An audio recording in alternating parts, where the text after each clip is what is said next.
कृष्णा हरे हरे, हरे राम राम राम हरे हरे। हरे कृष्णा हरे माता जी, कृष्णा। दंडवत हरे प्रणाम। कृष्णा माता जी, बहुत हरे सुंदर। कृष्णा जी, धन्यवाद प्रणाम। हरे कृष्णा हरे कृष्णा। चलिए अब मंगलाचरण कर लेते हैं, टाइम हो गया। ओम नमो भगवते वासुदेवाय। ओम नमो भगवते वासुदेवाय। ओम नमो भगवते वासुदेवाय।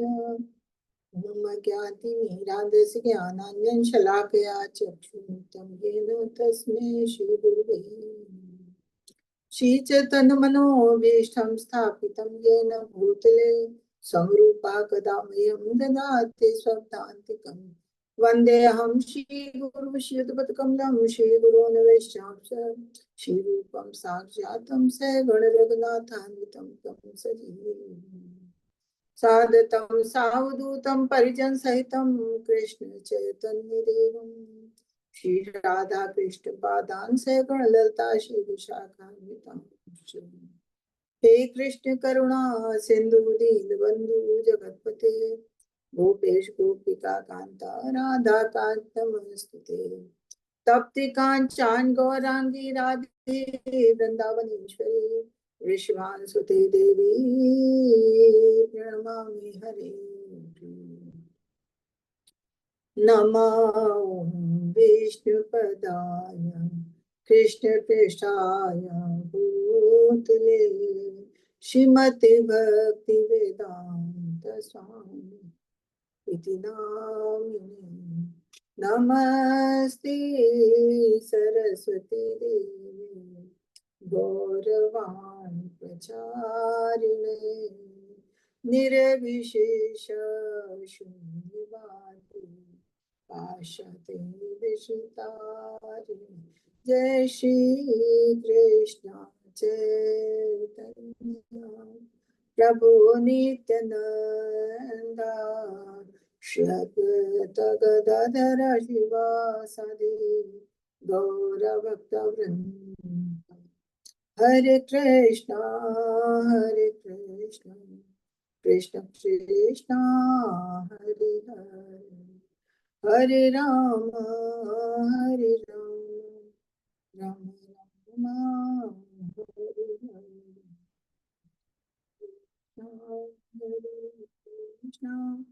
कृष्ण कृष्ण हरे हरे हरे राम राम राम हरे हरे। हरे कृष्ण कृष्ण कृष्ण हरे हरे हरे राम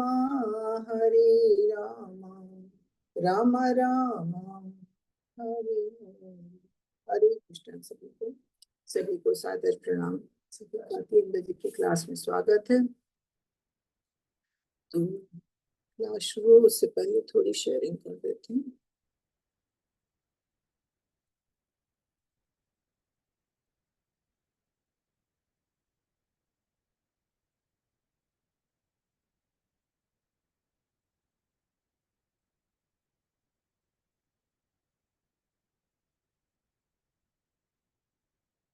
शेयरिंग हो रही है। हरे जी माता कृष्णा। जी, हाँ जी माता जी, हो रही है। मेरी आवाज क्लियर है? हाँ जी जी मैं माता जी। तो अभी हम ईशोपनिषद पढ़ रहे थे। ईशोपनिषद में हमने शुरू के 3 श्लोक भगवान के ईशोवास्य नियम के बारे में पढ़े और उसके बाद चौथे पाठ्य में हमने भगवान की शक्तियों के बारे में जाना। भगवान की शक्तियां अचिंत है। भगवान वेग बताया कि भगवान मन से सबसे अधिक तेज मन का वेग गिना गया है कि मन बहुत तेज चलता है, लेकिन भगवान का वेग भगवान मन से भी अधिक है। बहुत अधिक वेग, मतलब भगवान अत्यधिक वेगवान है। इसके अलावा भगवान की और शक्तियों के बारे में बताया कि भगवान अपने किसी भी अंग से कोई भी कार्य कर सकते हैं। भगवान हमारे अंदर भी हैं, भगवान हमारे बाहर भी हैं। भगवान किसी चीज में से दूर भी हैं और फिर भी भगवान हर चीज में है। तो भगवान की अचिंत्य शक्तियां हैं जिनकी महिमा को हम नहीं जान सकते। और भगवान को अगर जानना है तो भगवान को खाली शुद्ध भक्ति के ही द्वारा जाना जा सकता है। और अगर हमारे भी हाथ पैर चलते हैं, हमारे में भी कुछ भी होता है कार्य, तो वो सब भगवान की शक्तियों के द्वारा होता है। हमारे में कोई शक्ति नहीं है कि हम कुछ कर सकें।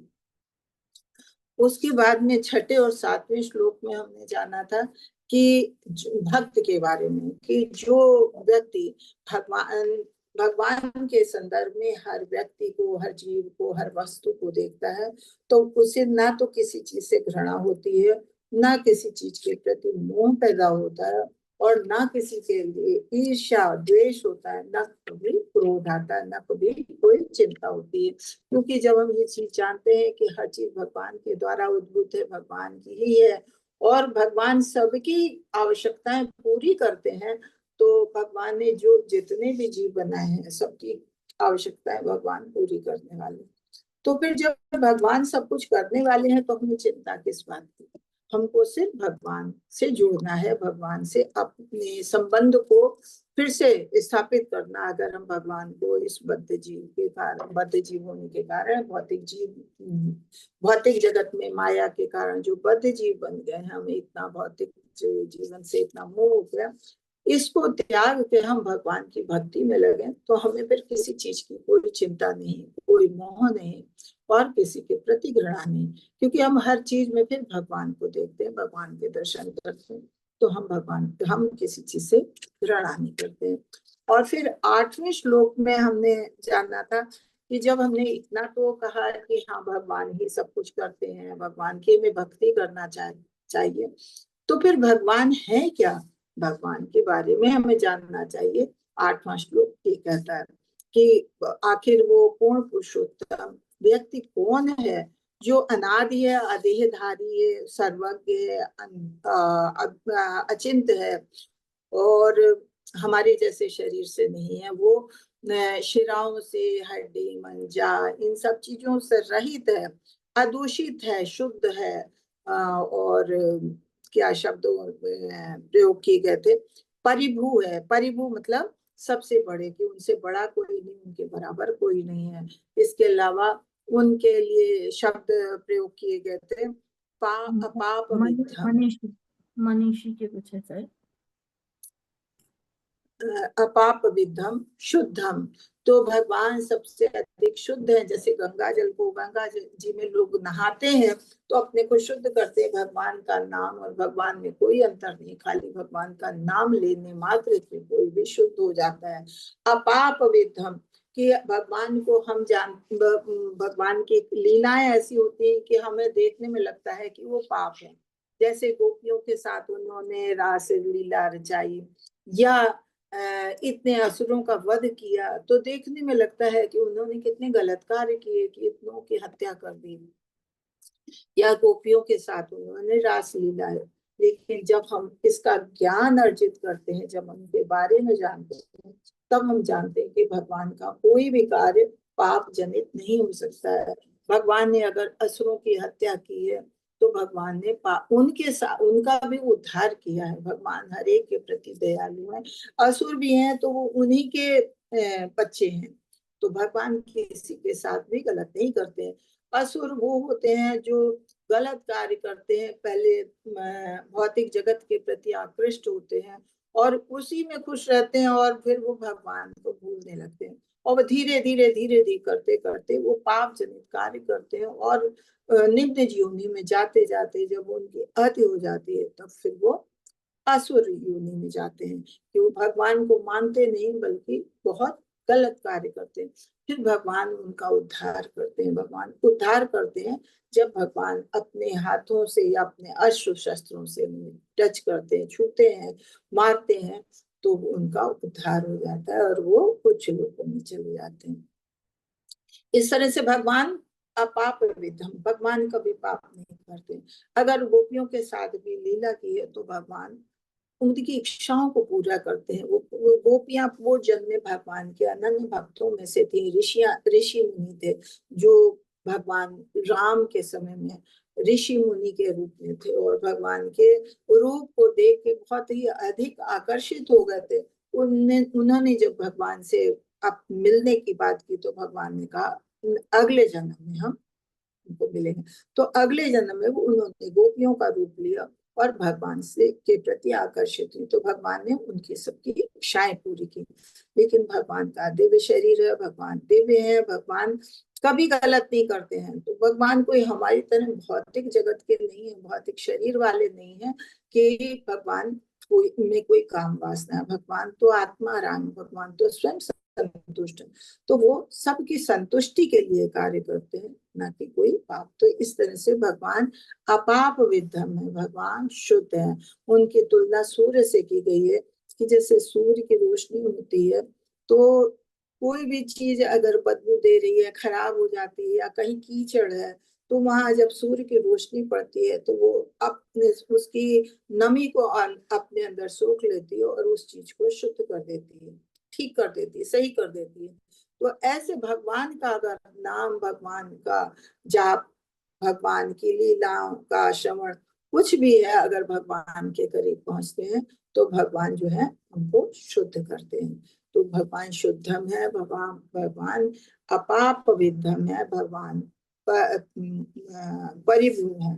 इस तरह से उनके लिए अनेकों शब्द 8वें श्लोक में हमने जाने थे। फिर 9वें श्लोक में हमने क्या जाना था कि विद्या अविद्या, विद्या अविद्या, ज्ञान अज्ञान के बारे में जाना था। कि एक होता है कि अज्ञानी है पुरुष, कि उसे किसी चीज का ज्ञान नहीं है, तो वो ठीक है, वो जैसा भी करता है। तो जैसे अनेकों भगवान के भक्त हुए हैं जिनको कोई ज्ञान नहीं था, इन्होंने कभी कोई पुस्तक नहीं पढ़ी, कुछ नहीं, लेकिन भगवान की भक्ति की है। लेकिन अगर वो मान लीजिए अगर भक्ति नहीं भी करते, उन्हें नहीं ज्ञान है, तो वो भगवान से मुख भी मोड़े हुए हैं, सांसारिक उसमें भी है, तो भी वो ठीक है, उन्हें किसी चीज का ज्ञान नहीं ये कहा जाता है।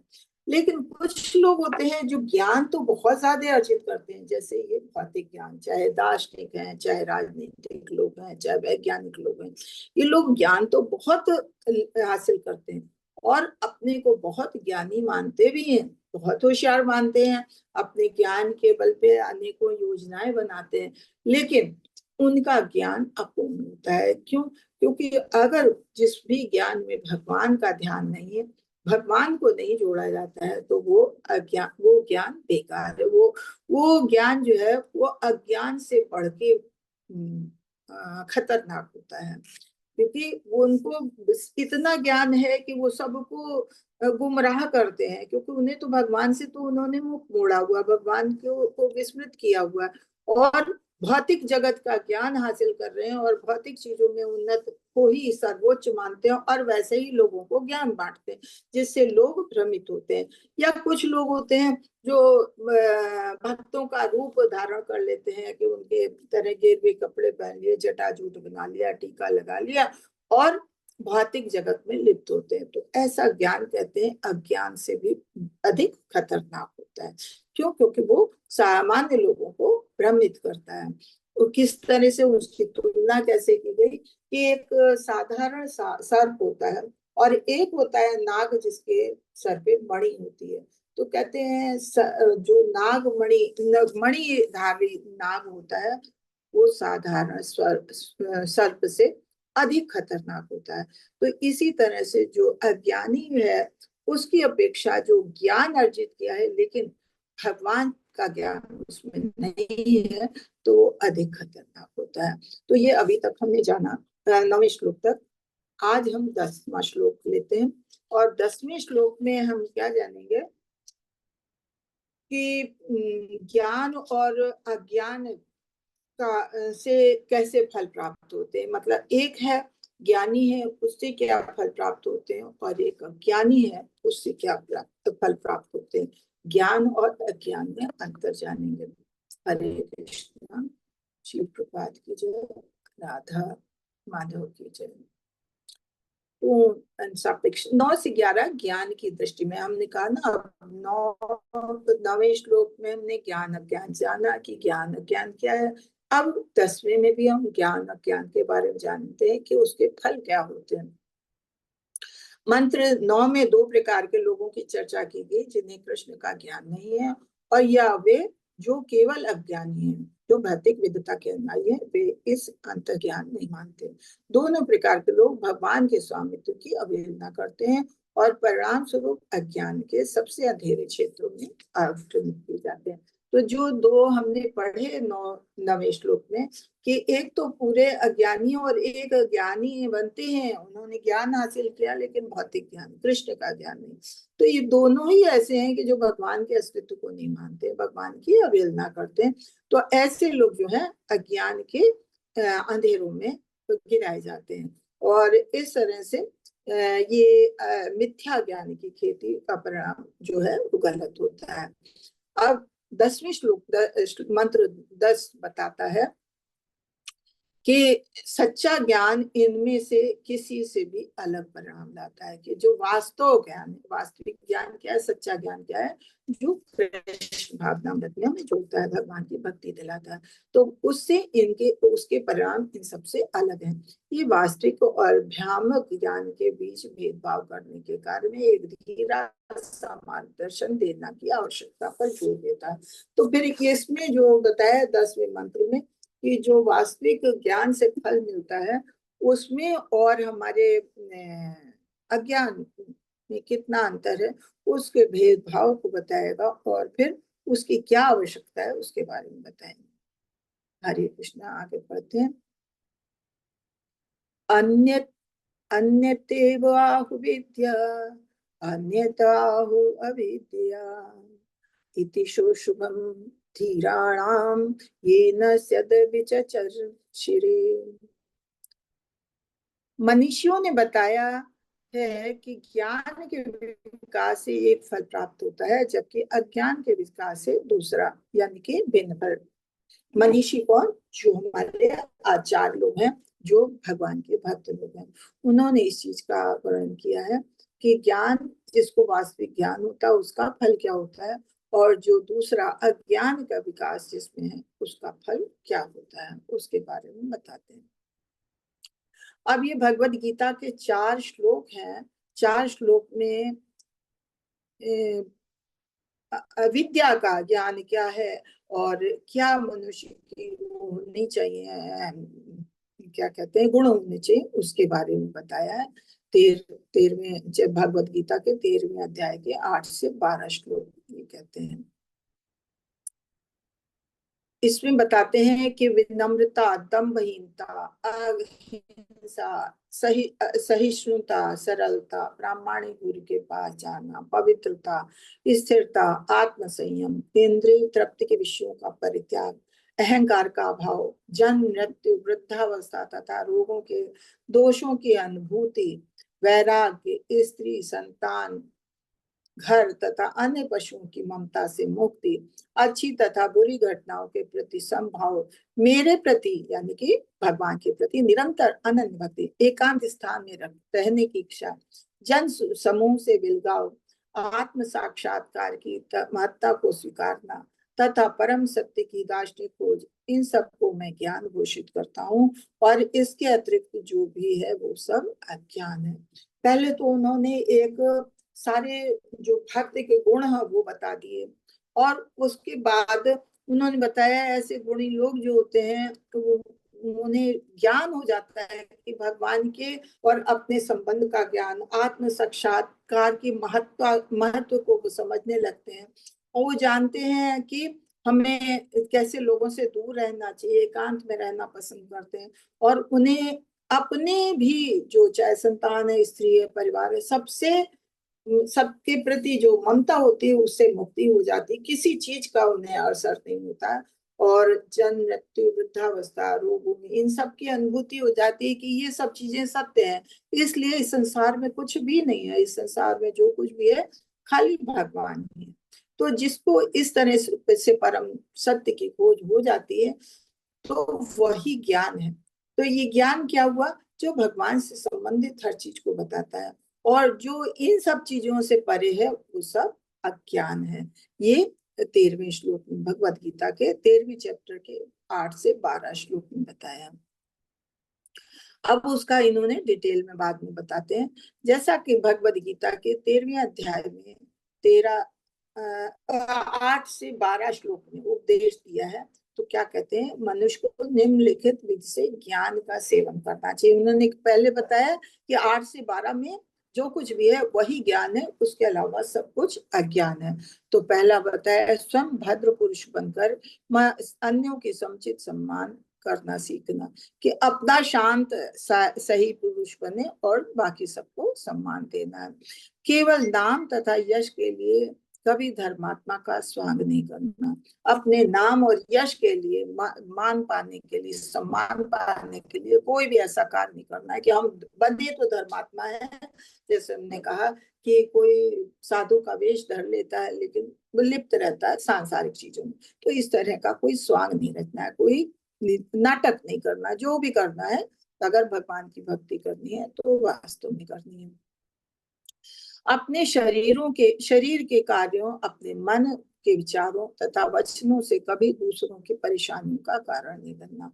ये ध्यान देना है कि हमारा कोई भी कार्य, हमारे मन में विचार, हमारी जो भाषा हो, कोई भी ऐसे नहीं होनी चाहिए जिससे कि किसी दूसरे को कष्ट हो, किसी दूसरे को कष्ट नहीं पहुंचाना। क्यों? क्योंकि सब भगवान के अंश रूप में है, तो हमें किसी को कष्ट नहीं पहुंचाना।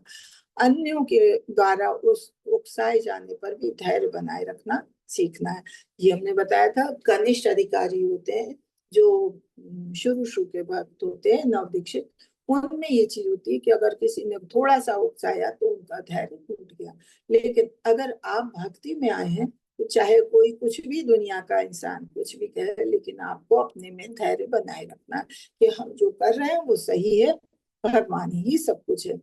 अन्यों के साथ व्यवहार में छल करने से बचना सीखिए।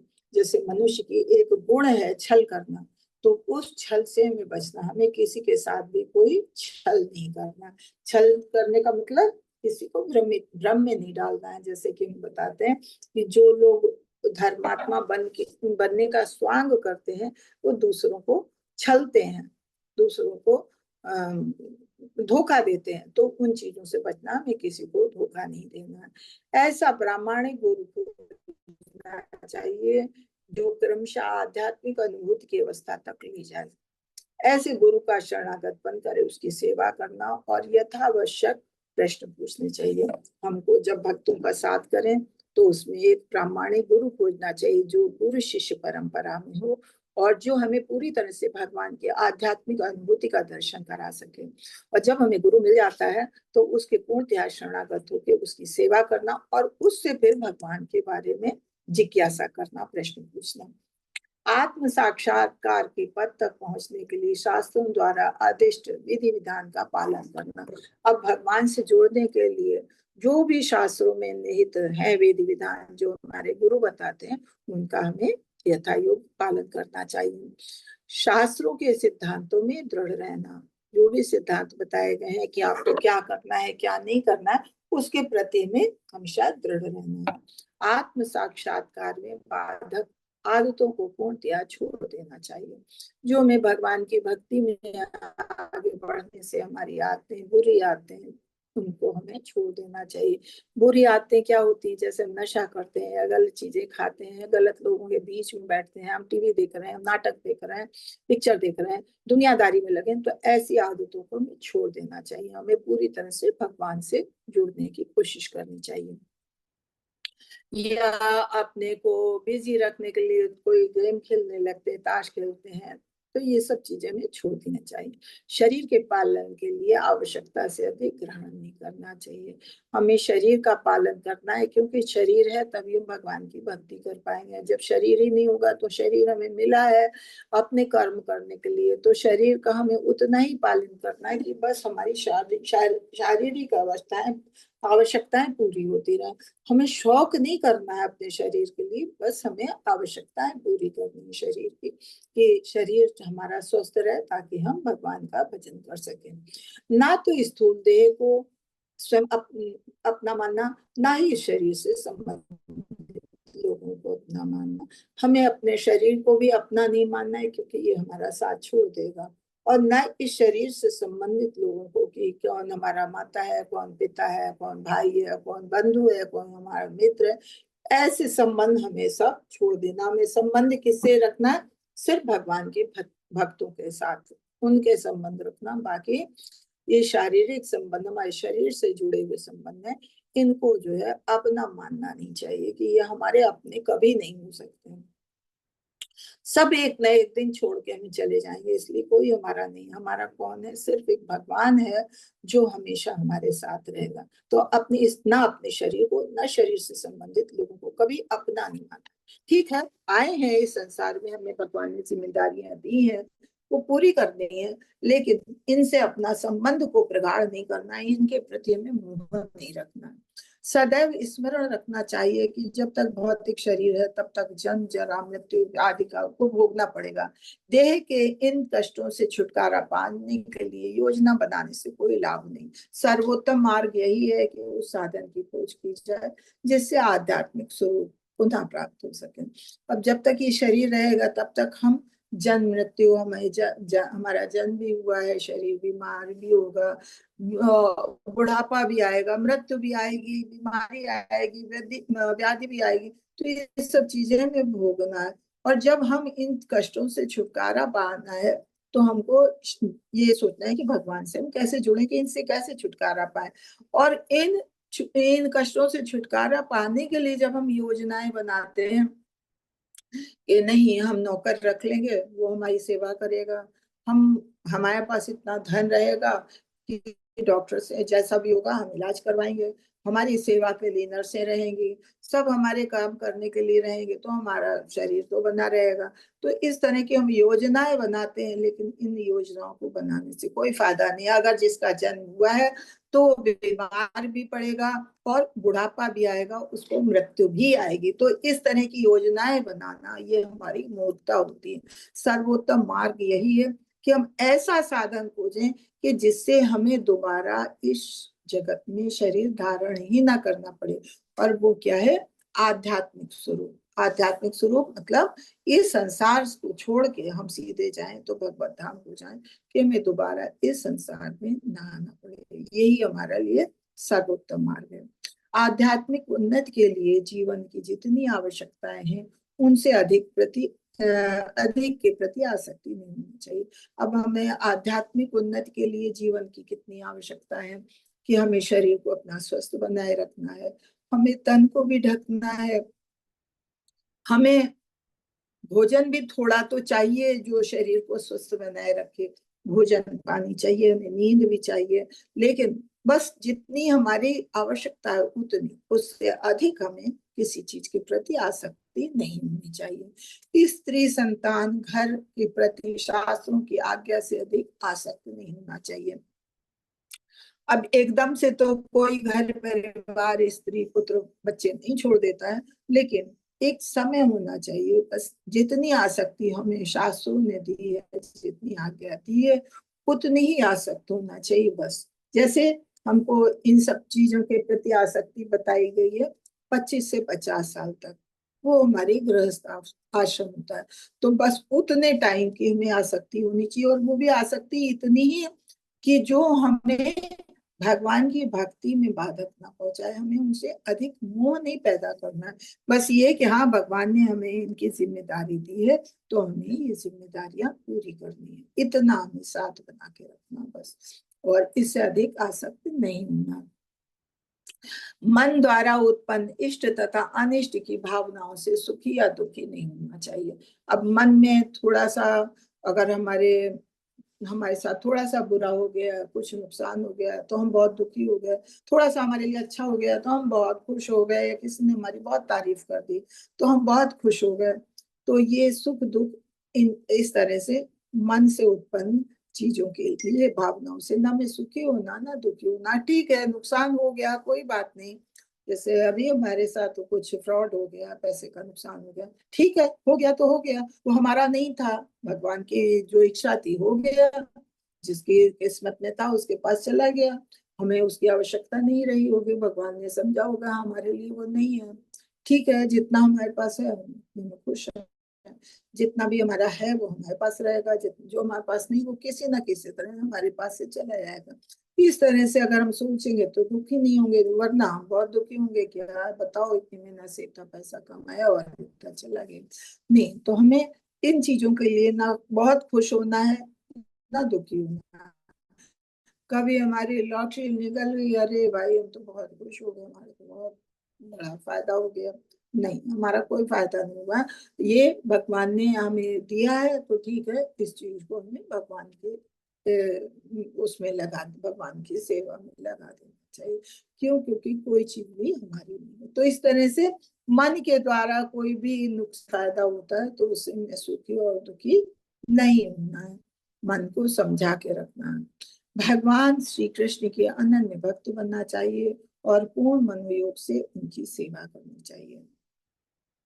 शांत स्वभाव में किसी ऐसे निर्जन स्थान में रहने की रुचि उत्पन्न करना चाहिए जो आध्यात्मिक संस्कृति के अनुकूल हो, जहाँ अभक्तों का प्राधान्य न हो, और इन स्थानों से बचना चाहिए।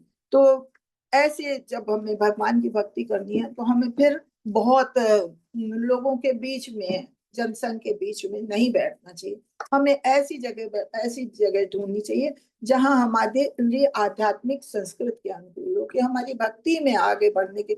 अगर हम मंदिर में हैं तो इतने लोग भक्त होते हैं तो ठीक है, भक्तों का साथ करेंगे।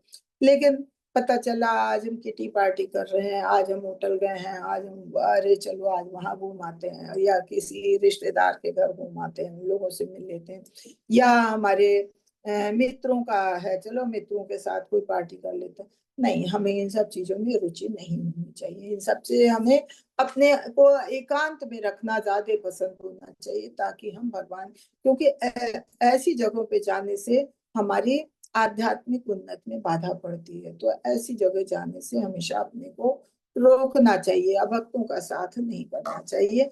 जहां भी जाएं या तो आप अकेले रहें या फिर भगवान के भक्तों के बीच में रहें, जहां हमारी आध्यात्मिक उन्नति हो सके।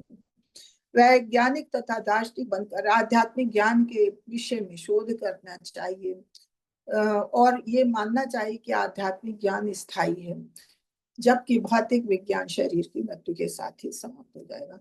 अब चाहे वैज्ञानिक ज्ञान है, चाहे दार्शनिक है, चाहे राजनीतिक है, कुछ भी करें हम किसी क्षेत्र में भी आगे बढ़े, लेकिन साथ साथ में हमें भगवान का ज्ञान, आध्यात्मिक ज्ञान हमेशा बढ़ाते रहना चाहिए। क्योंकि कुछ भी अगर हम कर रहे हैं, अगर भौतिक जगत का भी कोई अच्छा कार्य कर रहे हैं, कोई वैज्ञानिक भी है, दार्शनिक भी है, तो उसको भी भगवान ही शक्ति देता है। तो उसको ये नहीं भूलना चाहिए कि जो कुछ कर रहे हैं हम अपने बल पर कर रहे हैं। तो इसलिए हर कार्य करने के साथ साथ अपने आध्यात्मिक ज्ञान की तरफ विशेष ध्यान देना है, कि हमें आध्यात्मिक ज्ञान बढ़ाते रहना है।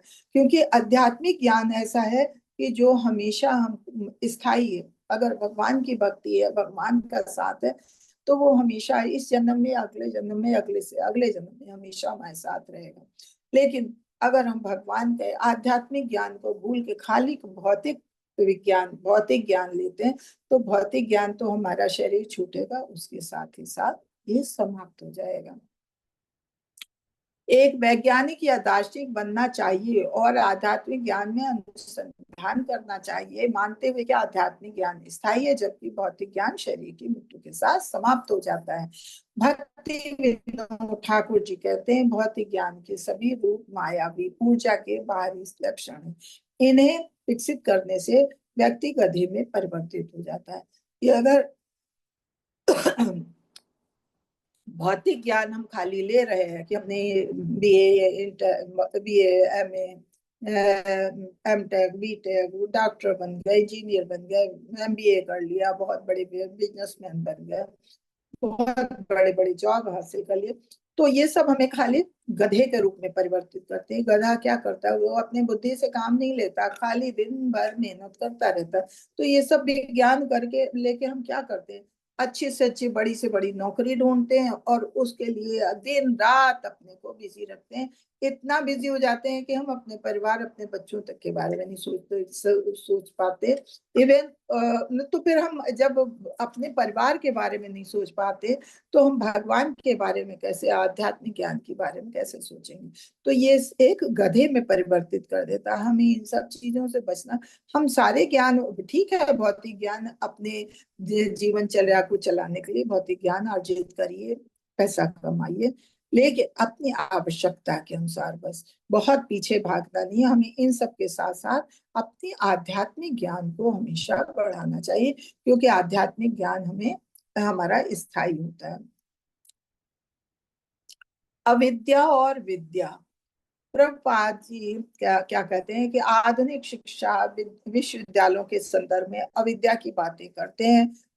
छात्रों को ब्रह्मचर्य में निर्देश नहीं दिए जाते, ब्रह्मचर्य के निर्देश नहीं दिए जाते और उन्हें शास्त्रों के आदेश में कोई विश्वास नहीं है।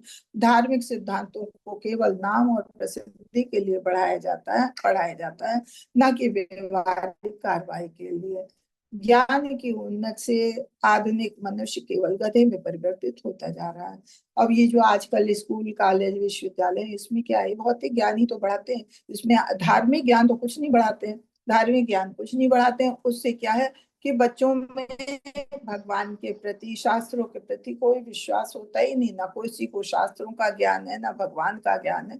और इस तरह से वो खाली व्यवहारिक कार्रवाई के लिए जो कुछ भी पढ़े, ज्ञान की उन्नति कर रहे हैं, अच्छे से अच्छा ज्ञान, वैज्ञानिक बन रहे हैं और अच्छे से अच्छी लाइन में डॉक्टर बन गए, वैज्ञानिक बन गए, इंजीनियर बन गए और मैं मेहनत पे जुटे हुए हैं। तो क्या है, केवल गधे में परिवर्तित हो गए। गधे की तरह कार्य करते रहो और फिर बुढ़े हो जाओ, मर जाओ, फिर चले जाओ, फिर दोबारा इसी जगत में जन्म दो। तो एक गधे के रूप में परिवर्तन होने का मतलब यही है। विद्या की शिक्षा एक बुद्धिमान, शांत व्यक्ति धीरे से प्राप्त की जानी चाहिए, जो पूरी तरह से आध्यात्मिक रूप से महसूस किया जाता है, जो अज्ञानता, भौतिक भ्रम से विचलित नहीं होता है। अच्छा शिक्षक धीर होना चाहिए। वास्तविक ज्ञान मुक्ति है। तो वास्तविक ज्ञान क्या है, जो शिक्षा हमें लेनी है तो वो हमें शास्त्रों की शिक्षा लेनी है, वो आध्यात्मिक गुरु से लेनी चाहिए। और वो गुरु भी ऐसा धीर धैर्यवान होना चाहिए कि जो हमें किसी मतलब जो भौतिक चीजों में हम विचलित हो रहे हैं उन सबसे दूर करके हमें आध्यात्मिक ज्ञान की तरफ अग्रसित कर सके, क्योंकि आध्यात्मिक ज्ञान ही है वही हमें इस संसार से मुक्ति प्रदान करने वाला है। हरे कृष्णा। तो आज ये चैप्टर यही समाप्त होता है। हरे कृष्णा। हरे किसी कृष्ण। का कोई प्रश्न है यहाँ पे? इतना बड़ा चैप्टर था विद्या विद्या का। किसी हरे को कृष्ण माता कुछ? जी। हाँ जी, बोलिए। हाँ हरे माता कृष्ण। जी, जैसे इसमें बताया है कि मतलब पैसा उतना ही रखो जितना मतलब अपना है। लेकिन आजकल तो यह है कि भविष्य में सबके लिए रखना पड़ता है। आपको मेडिक्लेम भी करवाना पड़ता है, एलआईसी भी करवानी पड़ती है। तो उसके लिए तो पैसा इकट्ठा करना ही पड़ता है ऐसे नहीं तो ना। वही चीज तो मना कर रहे हैं कि आप ना एलआईसी कराइए, ना इन भौतिक चीजों से दूर हटिए। एलआईसी कोई क्यों कराता है? इसलिए कि जब हम मरे तो हमारे बाद हमें इतना पैसा। अरे हम मर जाएंगे तो किसको क्या मिल रहा है, क्या नहीं मिल रहा है, हमसे क्या मतलब है? हमें तो अपना जीवन देखना है कि हमें अपना जीवन कैसे चलाना है। और अपना हम्म। जीवन चलाने के लिए हमें जो आवश्यकताएं हैं वो पूरी करनी चाहिए। रही है अपने बाद वालों के भी, तो उन्होंने कहा अपने पर इस शरीर से संबंधित जो है उनके प्रति इतना मोह नहीं होना चाहिए। आपके हैं बच्चे हैं, आप उनके बारे में सोचते हो, उनकी जिम्मेदारी निभाइए, उनको पढ़ाइए लिखाइए कि उनको इस काबिल बनाइए कि हाँ वो अपना स्वयं अपना देखें। उनको भी आध्यात्मिक ज्ञान दीजिए। उनके लिए हमें यह नहीं सोचना कि हमें उनके लिए पैसा कमा के रखना है। कहते हैं कि क्या, एक वो नहीं है, पूत कपूत तो क्या धन संचय, पूत सपूत तो क्या धन संचय। अगर आपके बच्चे अच्छे निकल गए तो उनके लिए धन की आवश्यकता किस लिए है, वो तो स्वयं अपने लिए कर लेंगे।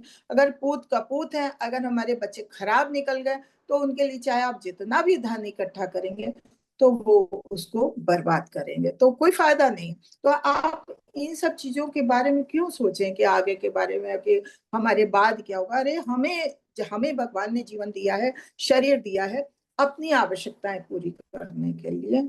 हम और हमें जो साथ में दिए हैं, जो हमारी जरूरतें दी हैं, हमारी जिम्मेदारी दी है, उनको पूरी करने के लिए ठीक है हम उसको निभाएं।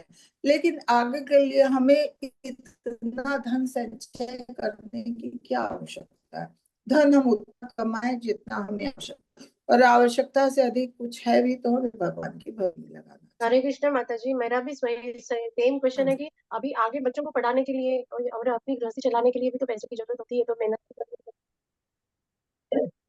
नहीं तो उसके लिए तो कह रहे हैं, उसके लिए तो आप पैसा कमाइए। वो तो ये तो नहीं मना कर रहे हैं कि जब गृहस्थ जीवन है तो गृहस्थ जीवन में अपने बच्चों के लिए, अपने परिवार के लिए आपको अपनी जिम्मेदारियां निभानी है, उसके लिए आप करिए। लेकिन बस उतना ही करिए, उससे जैसे आजकल तो ये है ना, कोई अगर 4,000 कमा रहा है तो उसकी भी गृहस्थी चल रही कि नहीं, 40,000 कमा रहा है उसकी भी, 4 लाख कमा रहा है पर मंथ तो उसकी भी। लेकिन क्या है कि जितना अधिक धन कमा रहे हैं वैसी उसकी आवश्यकताएं बढ़ती जा रही हैं। क्या गरीब जी इंसान पल नहीं रहा है, या साधु संत है वो पल नहीं रहे हैं क्या? तो वो जो साधारण जीवन जीते हैं। पहले हमारे माँ बाप के टाइम में क्या होता था, घर में अगर एक फैन लगा है तो बहुत है, बिजली है घर में तो बस बहुत है, और उतने में चारपाई है उसी पे बिस्तर डाला और बिस्तर उठाया, रोज बिस्तर डाला गया, बिस्तर उठाया गया। कोई जरूरी नहीं कि और परिवार इकट्ठा हुआ, लोग कितने कितने लोग इकट्ठे होते थे, एक ही घर है, एक ही कमरा है, लेकिन नीचे बिस्तर लगाया, सब लोग आराम से सोए, और कितना प्रेम होता था। लेकिन आज के समय में लोगों की आवश्यकताएं बढ़ती जा रही, सबको सेपरेट कमरे चाहिए, सबके सेपरेट बिस्तर होने चाहिए, बेड सबके लगे हुए हैं कि वो बिस्तर रोज उठाया नहीं जाता, झाड़ा नहीं जाता, वो वैसे का वैसा पड़ा है। लेकिन नहीं, सबके लिए अलग कमरे चाहिए, सबको हर चीज सेपरेट चाहिए होती। तो क्या है कि ये सब चीजें ही हमारी आवश्यकताएं बढ़ाती, जैसे जैसे हमारी आवश्यकताएं बढ़ती जा रही हैं। एक इंसान है जिसके पास कुछ नहीं होता है, तो इंसान सोचता है कि हमको सर ढकने के लिए भगवान थोड़ी सी छत दे दो, कम से कम एक कमरा दे दो कि हमें किराए पे ना रहना पड़े। भगवान ने दे दिया, एक कमरे की जगह दे दी, एक कमरा बन गया। कुछ दिन रहे, फिर कहते हैं नहीं भगवान हमें रसोई तो अलग होनी चाहिए, वहीं खाना बनाते हैं वहीं सोते हैं। चलो भगवान ने रसोई दे दी, लैट्रिन बाथरूम भी होना चाहिए, उन्होंने वो भी कर दिया। उसके बाद कहा कि भगवान एक कमरे में तो गुजर नहीं होती, अब कोई आता जाता है वो भी वहीं रहे, हम भी वहीं रहे, नहीं भगवान एक कमरा तो और होना चाहिए। उनका ठीक है, चलो एक ड्राइंग रूम हो गया, एक आपका बेडरूम हो गया, 2 कमरे हो गए। फिर भगवान बच्चों के लिए, अब बच्चे बड़े हो रहे हैं, बच्चों के लिए अलग कमरा होना। तो इस तरह से इंसान अपनी आवश्यकताएं खुद बढ़ाता है। आवश्यकताएं इंसान को, यहाँ पे ईशोपनिषद में यही बता रहे हैं कि हमें अपनी आवश्यकताएं सीमित रखनी चाहिए। जितनी चादर है उतना पैर फैलाइए। क्या जरूरत है, ठीक है, जैसे पहले लोग रहते थे हम वैसे भी रह सकते हैं। क्या जरूरत है कि नहीं रोज हम होटल में और रेस्टोरेंट में खाना खाने जाएं। हम अपना खाना बनाएंगे, एक सब्जी और रोटी ही बनाएंगे, नहीं हमें 10 चीजें नहीं चाहिए कि हमें सूखी सब्जी, रस वाली सब्जी, रायता, चटनी, अचार, सब नहीं। वो तो कहते हैं कि आपको सादा भोजन करना चाहिए, जितना आपके शरीर को चलाने के लिए चाहिए। तो आप जो अपनी माता जी आवश्यकताएं जो कम कमाएगा, जो कम पैसे कमाएगा, वो रेस्टोरेंट में जाएगा ही क्यों? उसके बस पास में वही काम चीज पे है ना, आएगा। वही है, जो कम कमाएगा तो उसकी आवश्यकता उतनी कम होंगी। लेकिन जब अगर दूसरे को दे के वाह वो तो रोज जा रहा है, हम क्यों नहीं जाएंगे, तो फिर हमें भी जाना है, हमें भी रेस्टोरेंट में जाना है, हमें भी पिक्चर देखने जाना है। जब दूसरों को देख के हम ये सारी चीजें अपनाते हैं तो अपनी आवश्यकताएं बढ़ाते जाते हैं, आवश्यकताएं बढ़ाते जाते हैं, वैसे हमारे खर्च बढ़ते हैं, खर्च बढ़ते हैं।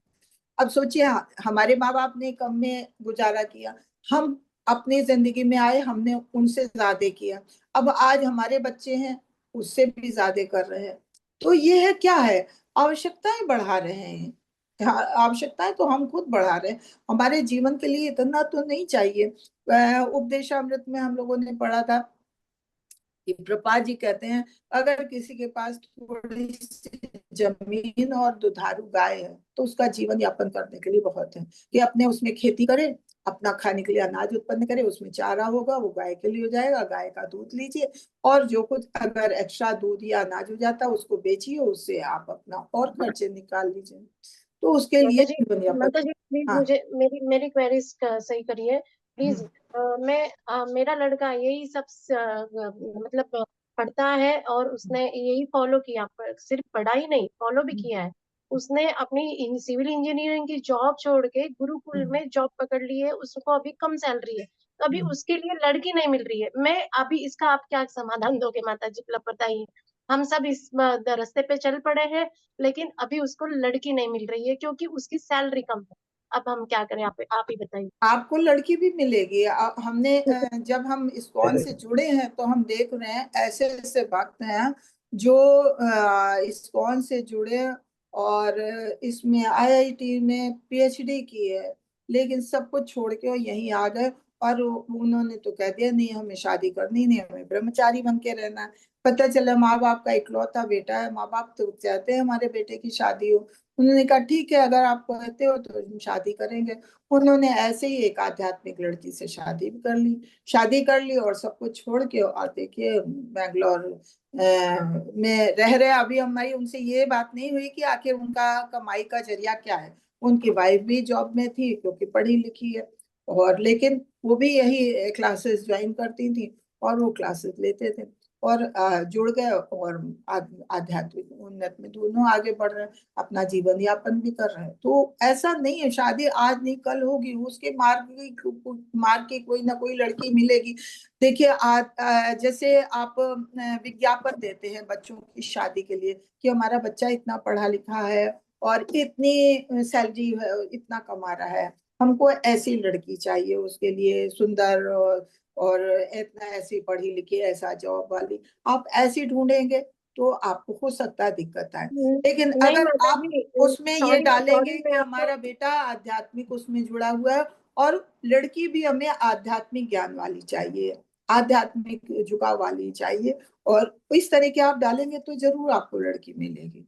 और नहीं हमारे माता जी मैम। सॉरी, हाँ। मैं बीच में बोल रही हूँ, सॉरी मुझे क्षमा नहीं नहीं, कीजिए। बोलिए बोलिए लेकिन बोलिए। लेकिन हमने ये सब करके देखा है, एक तो हमारे समाज में लड़की नहीं मिल रही, समाज छोड़िए, हम हम्म। कोई डीओटी लड़की देख रहे हैं तो हम्म। इवन डीओटी लड़कियों का भी कहना यही है कि हम्म। मतलब सैलरी कम है या दूर है, आप रिलोकेट नहीं कर पा रहे हो, आपको आपकी अपनी जॉब छोड़ के हमारे पास आना पड़ेगा, ऐसे डिमांडेड है लड़कियों नहीं, की। आप सही कह रही हो। आजकल जो पढ़ी लिखी लड़कियां उनकी डिमांड बहुत ज्यादा है, तो आप ना बहुत पढ़ी लिखी ढूंढो। अब तो बेंगलोर ग्रुप में उन्होंने ये कहा है कि आप जिसकी जैसी आवश्यकताएं हैं, अगर शादी विवाह करना है आपको, लड़के लड़की नहीं मिल रहे हैं, तो आप अपनी आवश्यकता के अनुसार वहां डालिए बेंगलोर इस्कॉन में। देखिए वो वहां शादी को भी तैयार है करवाने को, कोई भी संस्कार करवाने, हर चीज के लिए वो तैयार है।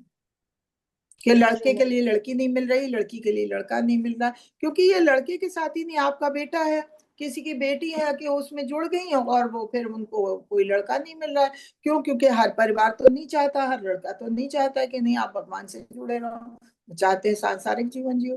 तो ये तभी संभव है जब दोनों की एक सी जिंदगी होगी। तो आप इसके लिए वहां डालो इनको क्या बोलते हैं, नामना श्री प्रभु जी को अपनी पूरी आवश्यकताएं डालो कि आपका लड़का क्या करता है, कहाँ है और आपको कैसी लड़की चाहिए। इवन माता जी हमारी कोई एक्सेप्टेशंस नहीं है कि हमें कोई पढ़ी लिखी लड़की चाहिए, या वो नॉर्मली बस एक श्लोक पढ़ सके या भागवतम पढ़ सके, इतना भी करे तो भी बस है हमारे लिए, और हमारे बेटे की स्पिरिचुअल लाइफ को आगे बढ़ावा दे सके, बस बिल्कुल बिल्कुल। इतना ही आप, चाहिए मैंने हमें। आपसे कहा ना, आप इसका पूरा डिटेल आप नहीं नामना श्री प्रभु को दे सकते, आप हमें दो, हम आपका आगे बढ़ाएंगे।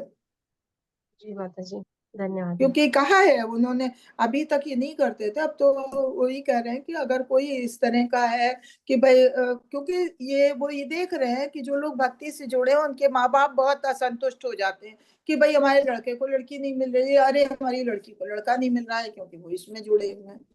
तो दिक्कत हो जाती है, दिक्कत है माता तो। जी बहुत लोगों ने तो ये भी बोल दिया कि अरे कंठी पे उसकी गले में कंठी देखते ही मतलब जो फोटो रहती है कंठी देखते ही उसमें बोल दिया कि अरे तुम इस्कॉन से जुड़े हो क्या, अच्छा ठीक है, तुम लोग तो मूवी नहीं जाओगे कहीं, मेरे बेटी को घुमाने नहीं लेके जाएगा। हाँ हमारा बिल्कुल, बेटा आप बोला सही, बिल्कुल सही कह रही हैं। हम जितना घूमते हैं उतना तो कोई भी नहीं घूमेगा, हम तो पूरे धाम यात्रा तीर्थ यात्रा सभी घूमते हैं, हमारे जितना तो कोई भी नहीं घूमता होगा। बिल्कुल बिल्कुल। तो अरे इसलिए तो मतलब सबकी, देखिए अभी कितने लोगों को तो इस्कॉन के बारे में नहीं पता है। लोग हमारे रिश्तेदार तक कितने हैं जो ये इस तरह की बात करते हैं, अरे इस्कॉन, इस्कॉन तो भैया सारा पैसा है इंडिया का बटोर के और सब फॉरेन में भेज देता है।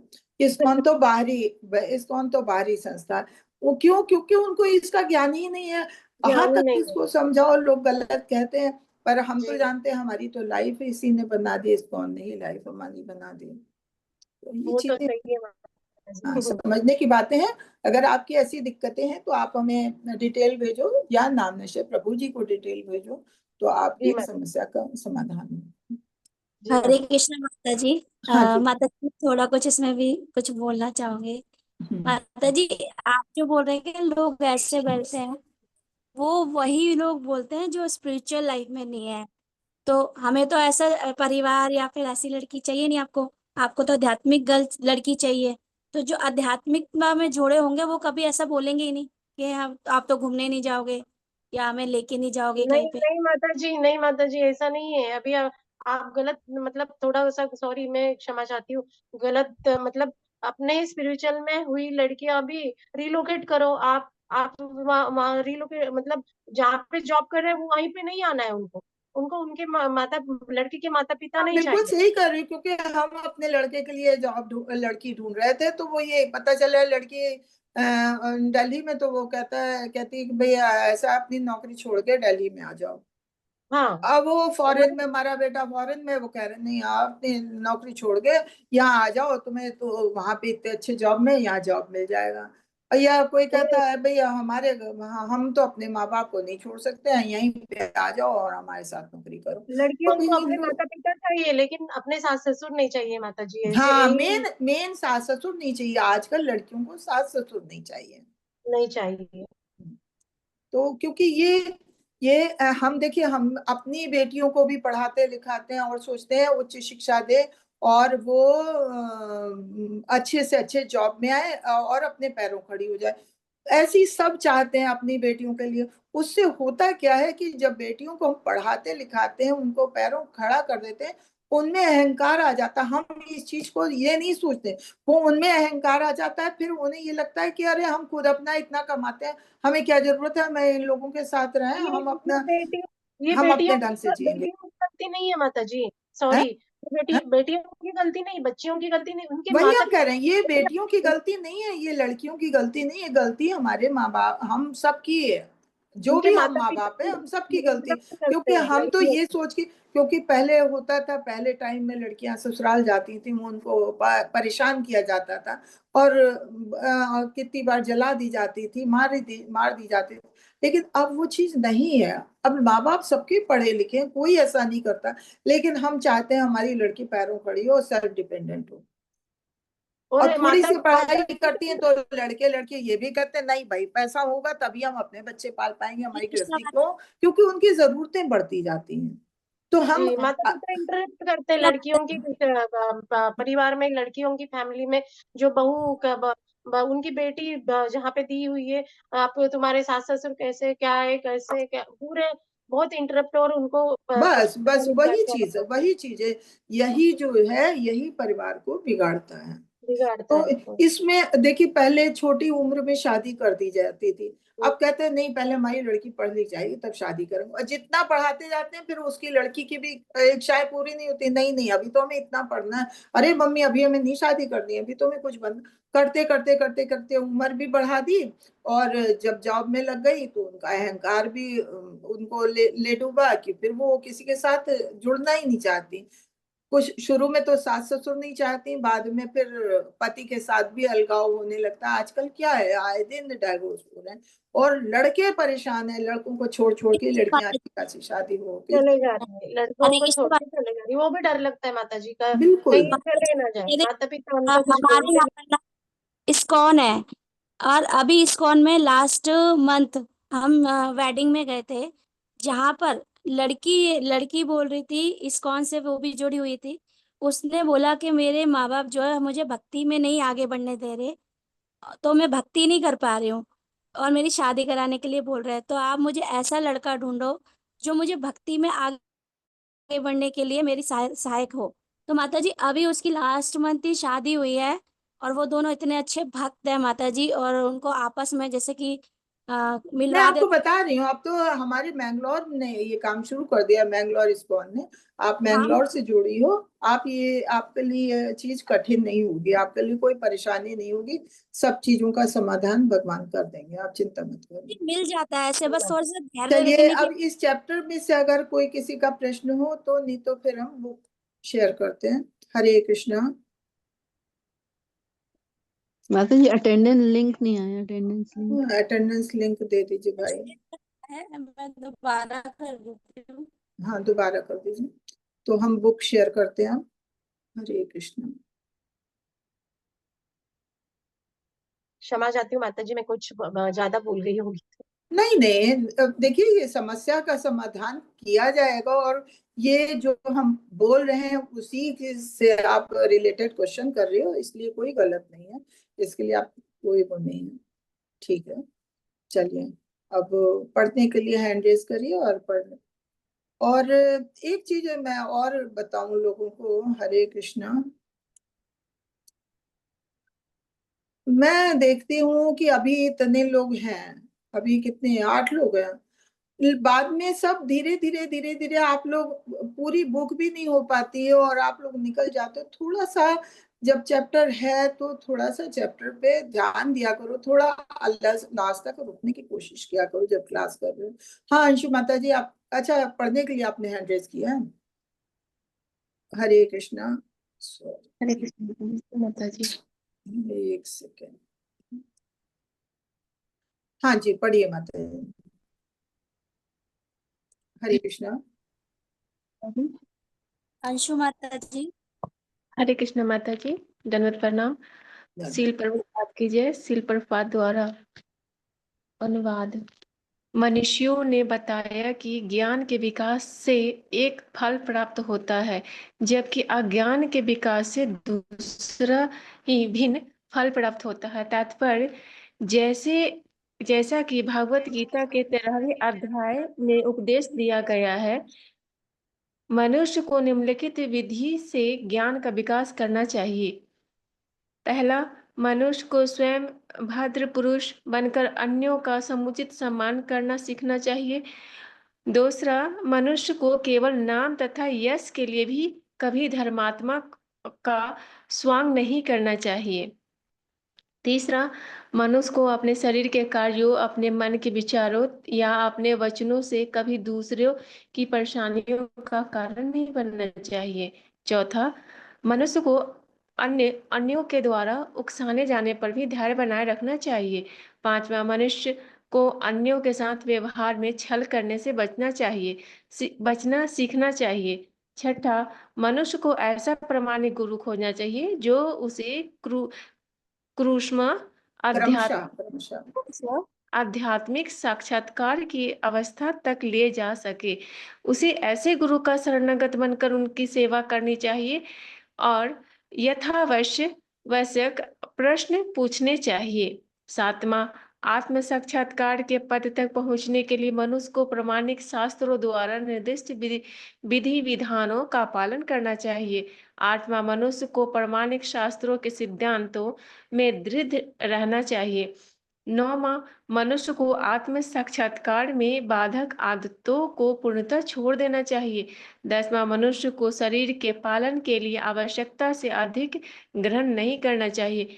11वां, मनुष्य को ना तो स्थूल देह को अपना स्व मानना चाहिए, न ही इस शरीर से संबंधित लोगों को अपना मानना चाहिए। 12वां, मनुष्य को सदैव स्मरण में रखना चाहिए कि जब तक उसके पास भौतिक शरीर है तब तक उसे जन्म, मृत्यु, जरा तथा व्याधि को भोगना पड़ेगा। देह के इन कष्टों से छुटकारा पाने के लिए योजनाएं बनाने से कोई लाभ नहीं।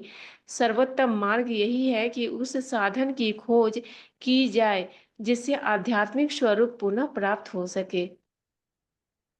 13वां, मनुष्य को आध्यात्मिक उन्नति के लिए जीवन की जितनी आवश्यकताएं है उनसे अधिक प्रति आसक्त नहीं होना चाहिए। 14वां, मनुष्य को स्त्री, संतान तथा घर के प्रति शास्त्रों की आज्ञा से अधिक आसक्त नहीं होनी चाहिए।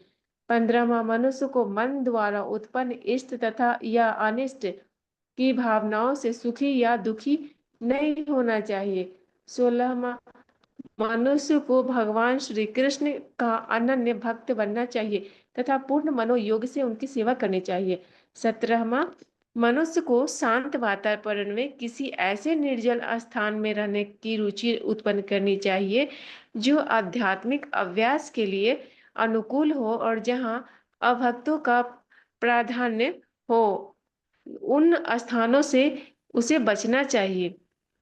18वां, मनुष्य को वैज्ञानिक या दार्शनिक बनना चाहिए और आध्यात्मिक ज्ञान के विषय में शोध करनी चाहिए और यह मानना चाहिए कि आध्यात्मिक ज्ञान अस्थायी है जबकि भौतिक ज्ञान शरीर की मृत्यु के साथ ही समाप्त हो जाती है। हरे कृष्ण। ये देखिए, अभी 18 ये नियम हमने पहले पढ़े थे, वही चीज यहाँ फिर बताई जा रही है। पहले तो हमारे ऋषि मुनि यही बताते हैं कि ज्ञान का विकास, जो हम ज्ञान क्या है, ज्ञान हम मतलब ज्ञान भौतिक ज्ञान को नहीं कहते, आध्यात्मिक ज्ञान को कहते हैं। आध्यात्मिक ज्ञान का विकास जो है वो अलग फल देता है, जबकि अज्ञान जो अभी हमने 18 नियम पढ़े हैं, तो अगर इनसे अलग हटके है तो वो अज्ञान है, तो उसका फल दूसरा मिलता है। तो उसमें यही 13वें भगवद गीता के 13वें अध्याय में बताया है, 8 से 12 श्लोक में। वो 18 नियम हमने अभी पहले भी पढ़े कि पहले तो हमको बहुत सिंपल बन के और दूसरों का सम्मान करना, हमें बिल्कुल पतित बनना है कि हमें कुछ नहीं आता है, हम किसी लायक नहीं, बस सब हमसे बड़े हैं, अपने को छोटा मान के सबको सम्मान देना है। अपने नाम और यश के लिए बहुत बड़ा नहीं बनना है कि हम बहुत बड़े धर्मात्मा हैं और लोग हमसे ज्ञान हासिल करना चाहे। नहीं नहीं, हमको तो कुछ भी नहीं आता, हमको अज्ञानी बन के ही रहना है। किसी को धोखा नहीं देना है, अपने मन और शरीर के विचारों को कोई भी कार्य ऐसा नहीं करना है, कोई ऐसी सोच नहीं होनी चाहिए, ऐसा कार्य नहीं होना चाहिए, ऐसी वाणी नहीं होनी चाहिए जिससे किसी दूसरे को कष्ट पहुंचे।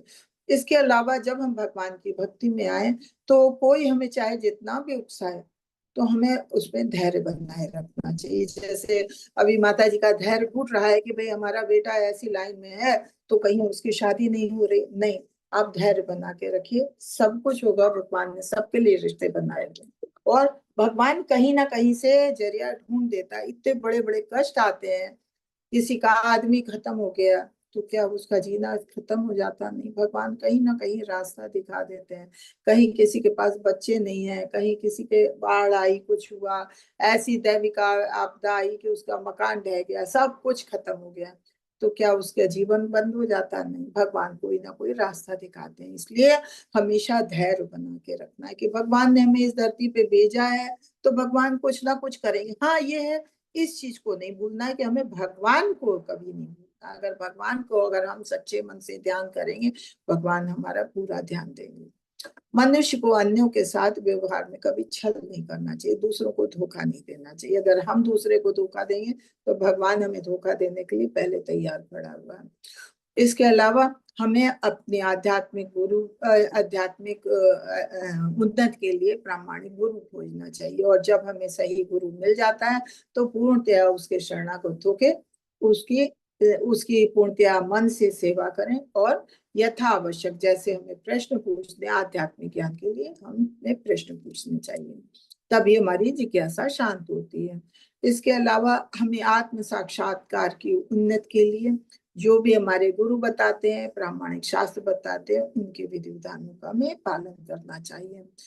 प्रामाणिक शास्त्रों के सिद्धांतों में दृढ़ रहना चाहिए कि जो चीज हमें बताई गई है, ऐसा नहीं अगर हमें कहा गया है चाय कॉफी मत पियो, ठीक है नहीं पियेंगे, लेकिन बैठे हैं साथियों के साथ, अरे कुछ नहीं होता थोड़ी सी पी लो, अरे इतना नहीं होता है थोड़ी सी चाय पीने में, पता चला आपने कहा कि चलो ठीक है हम लोगों का मन रखने के लिए थोड़ी सी पी लेते हैं। अब थोड़ा सा पिया, फिर अगले ने देखा क्यों आपने उस दिन तो पिया था, अरे थोड़ा सा पी लो, अच्छा ठीक है पी लेते, हमने दूसरे का मन रखने के लिए फिर पी लिया। ऐसे धीरे धीरे फिर हमारी आदतें खराब हो जाती हैं। तो हमें नहीं किसी तरह से भी, जो हमारे सिद्धांत है उसमें हमें दृढ़ रहना, नियम बनाया है तो बनाया, हमें सवेरे 4 बजे उठना है तो उठना है, हमें मंदिर मंगल आरती अटेंड करनी है तो करनी, चाहे जैसे भी हो, हमें चाहे जितने बजे भी सोए, लेकिन नहीं हमें मंगल आरती अटेंड करनी है। हमको 16 माला करनी है तो करनी है, हम चाहे खाना नहीं खाएंगे पानी नहीं पिएंगे, लेकिन नहीं पहले हमारी 16 माला पूरी होनी चाहिए। तो मतलब जो भी हमें प्रामाणिक शास्त्रों से नियम बताए गए, सिद्धांत बताए गए, जिन्हें हमने अपनाया है तो उनमें पूर्णतया से दृढ़ रहना, उसमें हमें देखना नहीं चाहिए। मनुष्य को ऐसी चीजों से, ऐसी आदतों को छोड़ना चाहिए जो हमारे आत्म साक्षात्कार में बाधक हो। कि पता चला हमारी आदत है कि नहीं हमें रोज टीवी तो देखना ही देखना होता है, इतने टाइम तो हम टीवी देखते ही देखते हैं, अरे गेम आता है हमें गेम देखना है, वो आ रहा है आजकल बहुत अच्छा क्रिकेट मैच आ रहा है, वो क्रिकेट में हमारी बहुत रुचि है, लेकिन नहीं वो हमारे आत्म साक्षात्कार में बाधक हो रहा है। तो ऐसी की तैसी हमारे क्रिकेट थोड़ी हमें आगे बढ़ाएगा, हमें तो भगवान का ज्ञान ही आगे बढ़ाएगा। तो हमें अपने हमें ऐसी आदतों को छोड़ देना चाहिए। मनुष्य को शरीर के पालन के लिए हमें अपना शरीर बनाए रखना है, क्योंकि शरीर है तभी हम भगवान की भक्ति कर पाएंगे।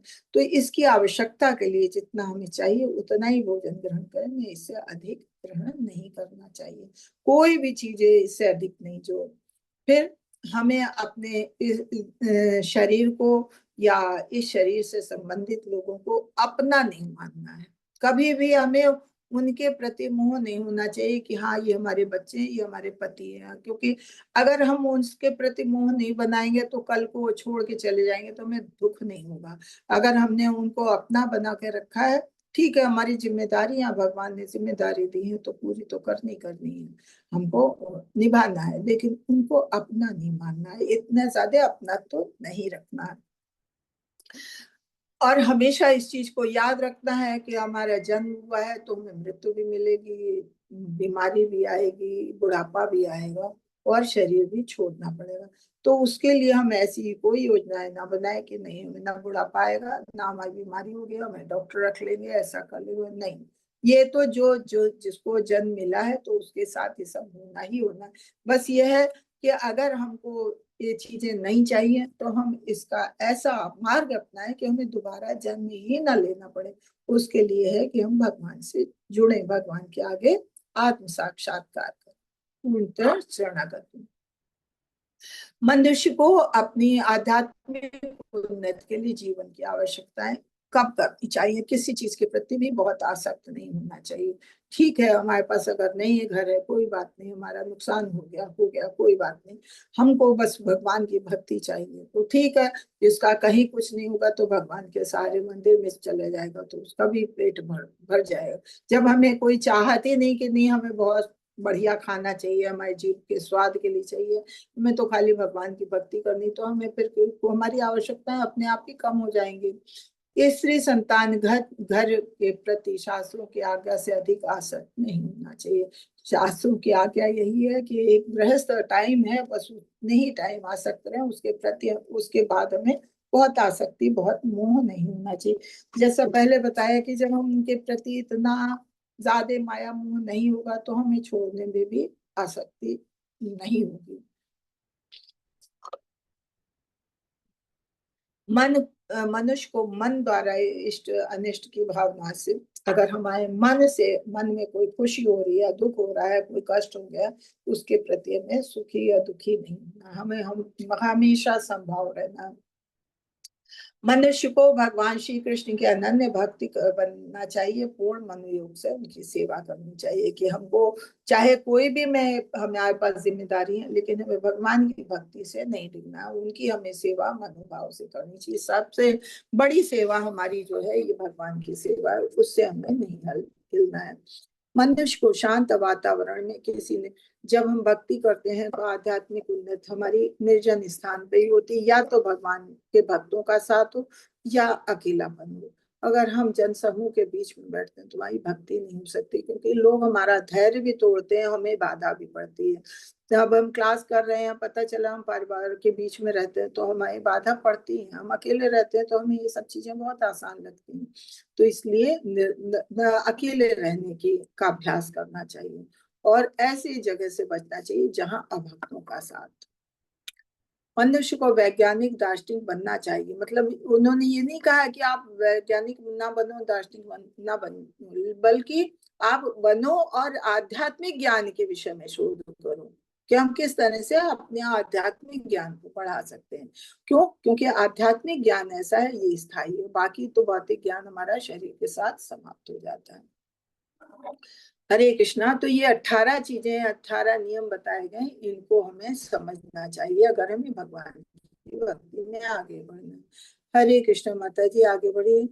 अरे आज तो टाइम तो ज्यादा हो गया है, हम कितना है। हरे कृष्णा। किसी को परेशानी तो नहीं? नहीं तो हम कल इसको ले लें, क्योंकि आप लोग छोड़ के चले जाते हो क्लास, तो वो नहीं ठीक लगता। हरे कृष्णा। हरे कृष्णा। आप नहीं क्लास माता जी, चालू हमें रखे, आप लोग छोड़ के तो नहीं? हाँ नहीं, हमें कोई मुझे तो नहीं है, आप बाकी देख नहीं, लो। हमें कोई परेशानी नहीं है माता जी, आप ले लीजिए क्लास। हाँ, क्योंकि जो चीज कंटिन्यूएशन में होती है ना तो वो चलती रहती है। जी। हरे कृष्ण। पढ़ी माता जी। हरे कृष्ण माता जी। ये 18 बातें मिलकर एक क्रमिक प्रक्रिया का निर्माण करती है, जिसके द्वारा असली ज्ञान विकसित किया जा सकता है। लेकिन इससे भिन्न अन्य सारी विधियां अविद्या कोटि में मानी जाती है। महान आचार्य श्रील भक्ति विनोद ठाकुर के मतानुसार भौतिक ज्ञान के सारे भेद माया के बाह्य स्वरूप मात्र है और इनके विकास से कोई भी व्यक्ति अभेद से बेहतर नहीं बन पाता है। यही सिद्धांत यहाँ श्री ईशो उपनिषद में भी पाया जाता है। भौतिक ज्ञान की प्रगति से आधुनिक आदमी केवल गधा बनता जा रहा है। कतिपय भौतिकवादी राजनीतिज्ञ अध्यात्म के बहाने सभ्यता की वर्तमान पद्धति को आसुरी बता करके उनकी निंदा करते हैं, लेकिन दुर्भाग्यवश वे वास्तविक ज्ञान के अनुशीलन के विषय में परवाह नहीं करते हैं। जैसा कि भगवत गीता में वर्णन किया गया है, इस प्रकार वे आसुरी परिस्थितियों को नहीं बदल सकते। आधुनिक समाज में एक बालक भी अपने आप को आत्मनिर्भर समझता है और अपने गुरुजनों का सम्मान नहीं करता है। हमारे विश्वविद्यालय में त्रुटिपूर्ण शिक्षा प्रदान किए जाने से विश्व भर के लड़के गुरुजनों के लिए सिरदर्द बने हुए हैं। इस प्रकार ईशो उपनिषद दृढ़ भाव से चेतावनी देती है कि अविद्या की संस्कृति विद्या ज्ञान से भिन्न है। यह कहा जा सकता है कि विश्वविद्यालय अविद्या के ही केंद्र है। फलस्वरूप विज्ञानीज अन्य देशों का नामो निशान मिटा देने के लिए घातक अस्त्र शस्त्रों की खोज करने में व्यस्त है। आज विश्वविद्यालयों के छात्रों को न तो ब्रह्मचार्य के नियम की शिक्षा दी जाती है, न ही शास्त्रीय आदेशों में उनकी श्रद्धा रह गई है। धर्म के सिद्धांतों की शिक्षा केवल नाम तथा यश के लिए दी जाती है, व्यवहार में लाने के लिए नहीं। इस प्रकार न केवल सामाजिक तथा राजनीतिक क्षेत्रों में अपितु धर्म के क्षेत्र में भी मालिन्य व्याप्त है। हरे कृष्ण। यहाँ पे ये बता रहे हैं, रूपा जी कह रहे हैं कि जो 18 बातें बताई, अगर इन 18 बातों में अगर आप ध्यान देते हैं तो यही ज्ञान है। और इसके अलावा जो कुछ भी है वो अज्ञान है। जो इसमें सारी चीजें ऐसी बताई है कि आप सांसारिक जीवन जीते जीते आप भगवान की भक्ति में, आप आत्म साक्षात्कार की ओर बढ़े। और आत्म साक्षात्कार में बढ़ने के लिए आपको क्या चीज अनुचित है, क्या उचित है, वो नियम बताया गया।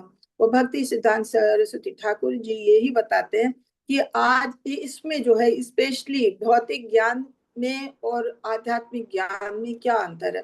भौतिक ज्ञान जो है वो खाली एक व्यक्ति को गधे की तरह बनाता है कि खाली भौतिक ज्ञान हासिल करके मेहनत करो, पैसा कमाओ और कमाओ और कमाओ और कमाओ, खाली गधे की तरह। जबकि आध्यात्मिक ज्ञान है वो इसको भगवान से जोड़ता है, जो कि ये भौतिक ज्ञान आपका अस्थायी है, ये शरीर के साथ समाप्त हो जाएगा। लेकिन आध्यात्मिक ज्ञान आपके जीवन, शरीर छोड़ेंगे तो भी आपके साथ अगले जीवन, फिर उसके अगले हमेशा आपके साथ आएगा, वो कभी आपका साथ नहीं छोड़ेगा, वो स्थिर है। तो कह रहे हैं कि जो भौतिकतावादी लोग हैं वो हमेशा आध्यात्मिक लोगों की निंदा करते हैं, गलत बताते हैं। क्यों? क्योंकि उनकी आसुरी प्रवृत्ति होती है और दुर्भाग्यवश वो ये जानते ही नहीं है कि भगवत गीता क्या है या आध्यात्मिक ज्ञान क्या है या भगवान के साथ हमारा क्या संबंध है। वो ना जानते हैं और ना जानना चाहते हैं और लोगों को भी भ्रमित करते हैं, उल्टी बात बताते हैं। कह रहे हैं कि आज का बालक जो है पूर्णतया से अपने आप को आत्मनिर्भर कैसे समझता है कि वो समझता है कि जो कुछ भी हम अपनी मेहनत के बल पे, हम पढ़ाई कर रहे हैं, मेहनत कर रहे हैं, तो जो कुछ है हम अपने बल पे हैं। जबकि कुछ भी हमने पहले भी पढ़ा कि भगवान की अचिंत शक्तियां, अगर भगवान की शक्ति नहीं हो तो हमारे हाथ भी नहीं हिल सकता है। तो जब वो अपने को आत्मनिर्भर समझता है तो वो गुरुजनों का भी सम्मान नहीं करता है। तो क्यों? क्योंकि आजकल के स्कूलों में, विश्वविद्यालयों में, सब जगह ऐसी चीजें पढ़ाई जा रही हैं कि जिसमें ज्ञान की बातें तो बताते नहीं है, भौतिक चीजों के, कैसे आप डॉक्टर बनो, कैसे इंजीनियर बनो, कैसे आगे बढ़ोगे, कैसा पैसा कमाओ, यही बताते हैं। बाकी ना उनको किसके प्रति कैसा सम्मान करना चाहिए, किसके प्रति उनका क्या वो सम्मान का या क्या उनका नियम है, क्या उन्हें करना चाहिए, क्या नहीं करना चाहिए, ये चीजें, ये ज्ञान दिया ही नहीं जाता। आजकल तो अविद्या का ही एक केंद्र बन गया है कि खाली इन्हीं चीजों का है। वो कह रहे हैं कि इतने विश्वविद्यालय बने हैं, वहां पे शस्त्रों को बताने की खोज की जा रही है, जो आज के संसार को नष्ट करने के लिए, लड़ाई झगड़े के लिए शस्त्र बनाओ, लड़ाई करो, झगड़ा करो। कहीं किसी को न ब्रह्मचर्य की, न ज्ञान की, न गुणों की, न हमें जो बताए गए हैं, वर्ण बताए गए हैं, आश्रम बताए गए, इनका कोई ज्ञान नहीं देता। धर्म के सिद्धांतों के बारे में तो कहीं कोई बात ही नहीं होती है। तो जब ये सब चीजें हैं तो फिर मनुष्य क्या है, भौतिक चीजों में आजकल के बच्चों को फिर गलत थोड़ी कहा जाएगा। जब उन्हें जैसी शिक्षा दी जाती है वैसे बनते हैं, तो वो ना गुरु का सम्मान करते हैं, तो माता पिता का सम्मान करते हैं। वो पढ़ते लिखते हैं, वो सोचते हैं हमारे, हम तो पैसा कमाने की एक मशीन है। और फिर वो ना माँ बाप की जिम्मेदारी समझते हैं। वो सोचते हैं जब माँ बाप ने हमें शिक्षा दी है, इतनी हम शिक्षा हमने ग्रहण की है, तो हम क्यों शिक्षा बर्बाद करें, हम क्यों ना विदेशों में जाके अधिक से अधिक धन कमाएं। तो फिर बाद में हम बच्चों को दोष देते हैं। लेकिन क्या है, ये आज की शिक्षा का ही गलत असर है। हम बच्चों को शुरू से गलत शिक्षा देते हैं, हम भगवान बच्चों को आध्यात्मिक ज्ञान की शिक्षा नहीं देते। उसकी वजह से है कि हमारा धर्म धीरे धीरे समाप्त हो रहा है। और बच्चों, स्कूल जो है, स्कूल में टीचर, घर में माँ बाप अपने बच्चों से दुखी रहते हैं। उसका कारण यही है। हरे कृष्णा। माता जी आगे पढ़िए। हरे कृष्ण माता जी। बढ़िया। जन संपर्क द्वारा अविद्या के अनुशीलन के फलस्वरूप संसार के विभिन्न भागों में राष्ट्रीयता का विकास हुआ है। कोई भी यह नहीं सोचता कि यह छोटी सी पृथ्वी पदार्थों का एक पिंड मात्र है, जो अन्य अनेक पिंडों के साथ साथ असीम अंतरिक्ष में तैर रहा है। अंतरिक्ष की व्यापकता की तुलना में ये भौतिक पिंड वायु में धूल कणों के समान है। चूंकि ईश्वर ने कृपा पूर्वक इन पदार्थों, पिंडों को अपने आप में पूर्ण बनाया है, अतः वे अंतरिक्ष में तैरते रहने के लिए समस्त आवश्यकताओं की पूरी तरह से सुसज्ज है। हमारे अंतरिक्ष यानों के चालक अपनी उपलब्धियों पर भले ही अत्यंत गर्वित हो, लेकिन वे ग्रह कहलाने वाले इन विशाल, अत्यधिक विराट अंतरिक्ष यानों के परम चालक के विषय में विचार नहीं करते हैं। सूर्य असंख्य है और ग्रह मंडल भी असंख्य है। परमेश्वर के सूक्ष्मतम अंश के रूप में हम शुद्ध प्राणी इन असीम लोकों पर अपना आधिपत्य जमाना चाहते हैं। इस प्रकार हम बारंबार जन्म लेते हैं और मरते हैं, और सामान्यतः हम बुढ़ापे तथा रोग से हताश हो जाते हैं। मनुष्य की आयु लगभग 100 वर्ष निर्धारित है, यद्यपि यह धीरे धीरे घटकर 20-30 वर्ष तक पहुंच रही है। भला हो अविद्या की संस्कृति का मूर्ख लोगों ने इन लोगों के भीतर अपने अपने अपने राष्ट्र बना रखे हैं, ताकि वे इन कुछ वर्षों तक अधिक प्रभावी ढंग से इंद्रिय भोग कर सके। ऐसे मूर्ख लोग अच्छी तरह राष्ट्रीय हदबंदी तैयार करने की विविध योजनाएं बनाते हैं, जो कार्य पूर्ण रूपेण असंभव है। इसके चलते प्रत्येक राष्ट्र अन्य राष्ट्रों के लिए सिरदर्द बना हुआ है। किसी भी राष्ट्र की 50% से अधिक शक्ति सुरक्षा साधनों में लगी होने के कारण व्यर्थ चली जाती है। वास्तविक ज्ञान के अनुशील की कोई परवाह नहीं करता, फिर भी लोगों को भौतिक तथा आध्यात्मिक ज्ञान में उन्नति करने का झूठा गर्व है। हरे कृष्ण। यहाँ पे यही बताया है कि आज के समय में अविद्या का अनुशीलन जो है वो बहुत ज्यादा है, और उससे क्या है, ये कोई ये नहीं सोचता है। हम समझते हैं कि हमने बहुत ज्ञान हासिल कर लिया, लेकिन कोई इस चीज को नहीं सोचता। अपना जो भी उन्होंने अंतरिक्ष यान बना लिए हैं, तो उसके का तो बहुत ज्यादा वो है कि विज्ञान ने इतनी प्रगति कर ली, लेकिन ये नहीं सोचते कि हमारा जो सृष्टि है, पृथ्वी है, वो एक छोटा सा पिंड है। ऐसे अनेकों पिंड हैं जो अंतरिक्ष में तैर रहे हैं, तो वो किसके बल पे तैर रहे हैं? ये और एक ब्रह्मांड हमारा जो है, उसकी सारी आवश्यकताएं पूरी है कि यहाँ पे जितने जीव हैं, जीवों की आवश्यकताओं के अनुसार हर चीज है। चाहे जितने भी जीव हैं, उनके लिए फल फूल, पेड़, पर्वत, नदियां, हर चीज है जो चीज होनी चाहिए एक एक ब्रह्मांड में। इस तरह से एक ब्रह्मांड नहीं, अनेकों ब्रह्मांड है जो अंतरिक्ष में तैर रहे हैं। तो ये जो आज के हमारे जो अंतरिक्ष यान बनाते हैं वैज्ञानिक लोग हैं, अपनी छोटी छोटी चीजों पे इतने गर्वित होते हैं, अहंकार करते हैं। ये नहीं सोचते हैं कि वो आखिर वो कितना बड़ा वैज्ञानिक है, कितना बड़ा वो है कि जिसने ऐसी दुनिया बनाई कि जिसमें अंतरिक्ष में अनेकों इतने बड़े बड़े ब्रह्मांड, जहाँ असंख्य सूर्य मंडल है, असंख्य ग्रह मंडल है, और वो इस तरह से घूम रहे हैं और कहीं भी कोई उनका विनाश नहीं होता है। ये आपस में टकराते नहीं है, गिरते नहीं, कुछ नहीं। कैसे ये अंतरिक्ष में तैर रहे हैं? तो उस भगवान के बारे में, उस वैज्ञानिक के बारे में विचार नहीं करते। क्यों? क्योंकि हम बस अपनी छोटी छोटी चीजों पे ही अहंकार कर लेते हैं कि हाँ, हम ही ने सब कुछ किया है। ये हमारा अहंकार है, और इस तरह से हम असीम लोगों पे अपना आधिपत्य जमाना चाहते हैं, और ये नहीं जानते हम आधिपत्य जमा के करेंगे क्या। हम इस शरीर में आए हैं, तो जितनी बार हम जन्म लेंगे तो हम फिर मर के चले जाएंगे। हमारे पास बुढ़ापा भी आएगा, रोग भी आएगा, और ये सब ना सोचने के कारण अब धीरे धीरे क्या है, हमारी उम्र कहते हैं लगभग 100 वर्ष निर्धारित की गई थी कलयुग में, लेकिन वो धीरे धीरे धीरे धीरे घट के 20-30 वर्ष तक। आजकल तो नए नए उम्र के बच्चों को हार्ट अटैक पड़ता है, खत्म हो जाते हैं। तो ये सब क्या है? ये अविद्या की संस्कृति है। ये हम जो है अपने आध्यात्मिक ज्ञान को धीरे धीरे भूलते जा रहे हैं, और भौतिक चीज के प्रति अधिक आकर्षित होते जा रहे हैं, और अपने जो भी कार्य करते हैं वो हम सोचते हैं अधिक से अधिक वर्षों तक हम इंद्रिय भोग कर सकें, लेकिन ये नहीं मालूम है कि आज हमें कल रहेंगे कि नहीं। तो ऐसी हम क्यों योजनाएं बनाते हैं? हमें योजनाएं ऐसी बनानी चाहिए कि हाँ, आज हम हैं, कल अगर हम चले भी जाएं तो हमारा ज्ञान हमारे साथ जाए। और वो ज्ञान क्या है? वो आध्यात्मिक ज्ञान, भगवान की भक्ति। अगर भगवान की भक्ति हम करें तो वो हमारे साथ जाएगी। आज हम यहाँ पे चाहे जितने भी उन्नत कर रहे हैं वो आज है तो कल समाप्त हो जाए। हम ये नहीं कह रहे हैं कि यहाँ पे आप संसार में रह के संसार में पढ़ाई ना करें, संसार के बारे में ना जाने, सब कुछ जाने, लेकिन साथ साथ में आध्यात्मिक उन्नत करना अत्यंत जरूरी है। हरे कृष्णा। हरे हरे कृष्ण। कृष्णा।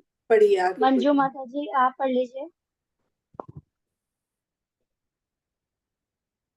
हरे कृष्णा माता जी, अनम्यूट कीजिए दंडवत मत। प्रणाम। हाँ हरे जी, शीला प्रभुपाद की जय। शील प्रभुपाद के द्वारा स्क्रीन में नहीं आ रहा। अच्छा अभी शीर्ष उपनिषद से पढ़िए। एक मिनट। हाँ जी, शील एक मिनट माता जी। शील प्रभुपाद की जय। श्री ईशोपनिषद इस प्रकार को दोषपूर्ण शिक्षा से हमें सचेत करती है और भगवत गीता असली ज्ञान के विकास हेतु उपदेश देती है।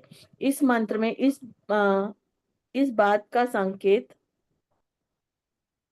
किया गया है कि विद्या का उपदेश किसी धीर व्यक्ति से लेना चाहिए। धीर वह है जो भौतिक मोह से विचलित नहीं होता। पूर्ण रूप से आध्यात्मिक साक्षात्कार किए बिना कोई भी व्यक्ति अविचलित नहीं रह सकता। साक्षात्कार होने पर वह ना तो किसी वस्तु के लिए आकांक्षा करता है, ना शोक करता है। धीर व्यक्ति समझ जाता है कि भौतिक संपर्क में भाग्यवश उसने जो भौतिक देह तथा मन प्राप्त किए हैं वे सब बाहरी तत्व हैं। अतएव वह मात्र इस बुरे सौदे का अच्छा उपयोग करता है। श्री ईशोपनिषद। आध्यात्मिक आध्यात्मिक जीवात्मा के लिए भौतिक शरीर तथा मन बुरे सौदे हैं। जीव का वास्तविक कार्य तो चेतना आध्यात्मिक जगत में है, किंतु यह भौतिक जगत मृत जड़ है। जब तक संजीव आध्यात्मिक स्फुलिंग पदार्थ से निर्जीव पिंडों को अपने अनुरूप ढालते रहते हैं, तब तक यह जड़ जगत संजीव चेतना जान पड़ता है। वास्तव में परम पुरुष के अंश रूप जीवात्मा ही जगत की गतिमान बनाते हैं। धीर व्यक्ति ने श्रेष्ठ आचार्यों से सुनकर इन तथ्यों को जान लिया है और नियमों का पालन करके इस ज्ञान को आत्मसात कर लिया है। विधि विधानों के पालन के लिए मनुष्य को प्रामाणिक गुरु की शरण ग्रहण करनी चाहिए। दिव्य संदेश तथा विधि विधान शिष्य को गुरु से प्राप्त होते हैं। ऐसा ज्ञान अविद्यामयी शिक्षा के संकटपूर्ण मार्ग से नहीं आता। भगवान के संदेशों को प्रामाणिक गुरु से विनीत भाव से सुनकर ही कोई धीर बन सकता है। उदाहरण साथ भगवान कृष्ण से विनीत भाव से सुनकर ही अर्जुन धीर बना। इस प्रकार आदर्श शिष्य को अर्जुन की तरह होना चाहिए और गुरु को साक्षात भगवान के समान होना चाहिए। यही है धीर से विद्या सीखने की विधि। धीर जिसने धीर का परीक्षण नहीं किया, कभी शिक्षा देने वाला अगुआ नहीं बन सकता। आध्यात्मिक राजनीतिक जो अपने को धीर दिखाने का स्वांग भरते हैं, वास्तव में धीर हैं और उनमें पूर्ण ज्ञान की आशा नहीं की जा सकती। वे तो केवल रुपए पैसे के रूप में अपना पारिश्रमिक तय करने में ही व्यस्त रहते हैं। तो ऐसे लोग जनता को आत्म साक्षात्कार के सही पथ तक किस प्रकार ले जा सकते हैं। अतएव वास्तविक शिक्षा प्राप्त करने के लिए मनुष्य को धीर के मुख से विनीत भाव से सुनना चाहिए। हरे कृष्ण। हरे कृष्णा।